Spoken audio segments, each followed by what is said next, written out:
Саламатсыздар ма сіздер? Мен бірге мен Жансая. Әлемдегі ең суық қала қайда деп ойлайсыздар? Ол Оймякон қаласы Якутияда орналасқан. Оймяконның ең төменгі температурасы -70-ке дейін баратынын білдіңіз бе?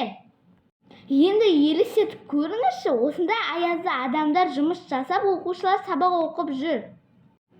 Бұл қала аяздығынан көбінесе тұманды болып тұрады, сондықтан көп адам бір-бірін көрмейді. Бұл жерде су құбырлары жиі қатады және кейбір технологиялар іске қосылмайды. Көбінесе электрикасы да істен шығады екен. Тағы айта кетсек, көліктер көбінесе оталмай қалады екен. Оймяконның ең өтімді тағамы ол балық. Олар көбіне қатып қалған көлдерден балық аулап қоректенеді, себебі егін және мал шаруашылығы оларда климатына келмейді.